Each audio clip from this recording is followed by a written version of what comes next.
My dear fathers, we are already in the expected extension of the lockdown. I had promised you that we would review the situation regarding our pastoral work around the 3rd of May at the end of lockdown 2. Although most of our Archdiocese is in the red zone, there have been several relaxations even here. In view of the above, and taking all factors into consideration, I am now giving you the following guidelines. All our churches continue to remain closed.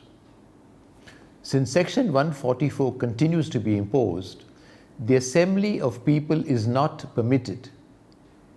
Wearing of masks and social distancing is mandatory. This needs to be observed strictly.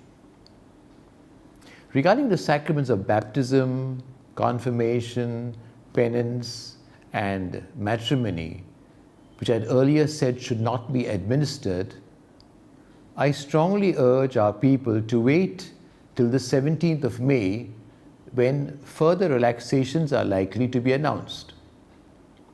However, keeping in mind the spiritual needs of our people and the uncertainty of the situation, even at the end of the month, in cases of special necessity, I'm giving you directions.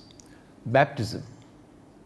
Infant baptism is permitted with just 4 persons present besides the baby. This should be administered not in the church, but in the sacristy or the parish office. Confirmation. The bishops are not administering confirmation till further notice.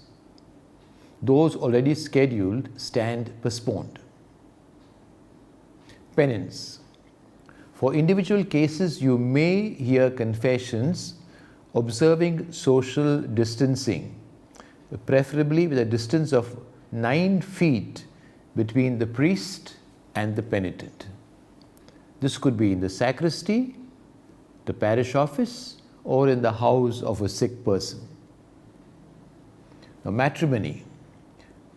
Marriage is permitted for emergencies in the sacristy with only 10 persons present besides the priest. Funerals. A shortened funeral service is permitted in the cemetery. Either the Eucharist with the last burial prayers only, or the full burial rite without the Eucharist. And there is to be no eulogy. Again, social distancing must be observed. The maximum number allowed is 10 persons. Now, in cases of deaths of coronavirus patients, there are special regulations to be observed, and therefore for this, please contact the police.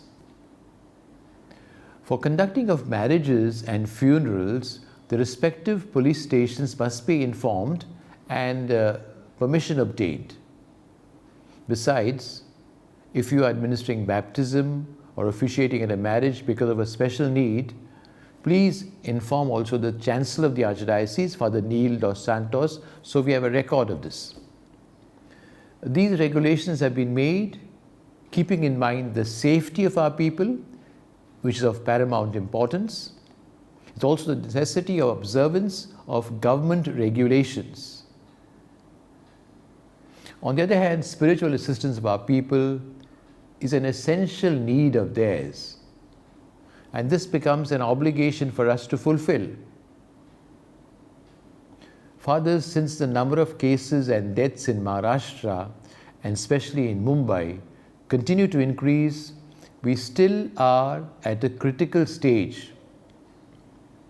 I want to stress once again to you the very great peril of this infection in the absence of any treatment being found.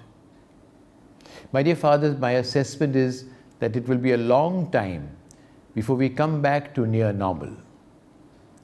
We need to start some reflection on our pastoral work in the post-coronavirus scenario. We continue to pray for each other, and very affectionate regards to each one of you. God bless you.